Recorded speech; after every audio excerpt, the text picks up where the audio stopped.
tout chef d'entreprise, quelle que soit la taille de son organisation, quelle que soit la taille de son entreprise, eh bien, est amené à prendre des risques. Alors, il prend des risques économiques dans son business, mais il est aussi amené à prendre des risques juridiques, parfois à son insu, et à se retrouver bien malencontreusement impliqué dans des procédures judiciaires qui, très souvent, débutent par une garde à vue. Et c'est très surprenant de s'apercevoir que la plupart des dirigeants qui sont placés en garde à vue, eh bien, le sont du fait d'infractions dont ils n'ont généralement pas connaissance, hein, que ce soit pour les problématiques d'hygiène et sécurité ou d'accident du travail.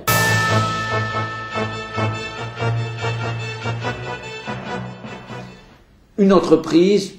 150 personnes, un jeune chef d'entreprise, 42 ans, se retrouve objet d'un contrôle fiscal. Alors, la société se retrouve objet d'un contrôle fiscal. On regarde les factures, les éléments, et tout se passe plutôt bien.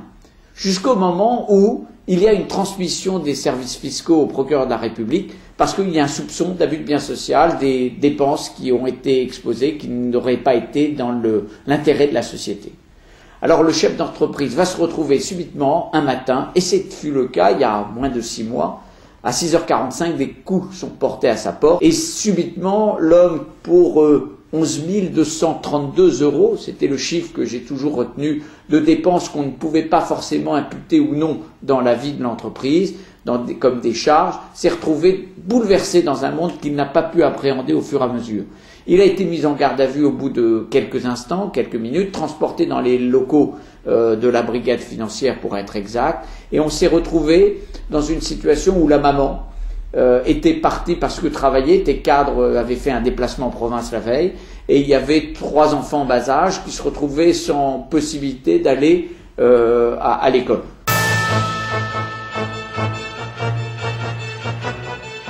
Le déroulement d'une garde à vue, c'est vrai que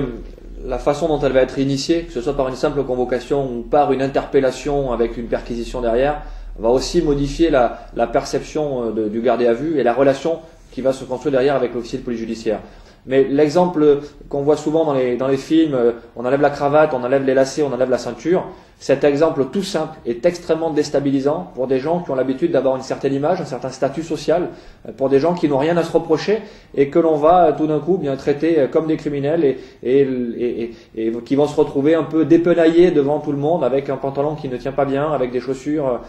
qui s'en vont à chaque pas et avec une cravate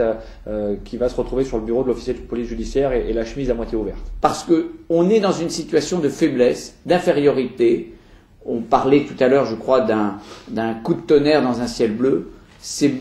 pire que cela. C'est un moment d'effroi pour le chef d'entreprise. Ce qui est intéressant dans l'exercice des droits du gardé à vue, c'est que très souvent, le chef d'entreprise se trouve surpris par la question qui est qui voulez-vous faire prévenir? Votre épouse, vos parents, votre entreprise. Et les gens se posent la question parce qu'ils n'ont pas réfléchi avant.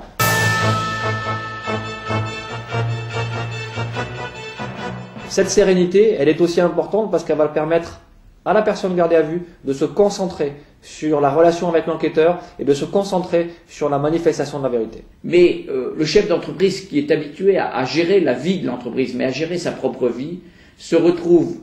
totalement décontenancé étant donné qu'il n'a plus aucun repère.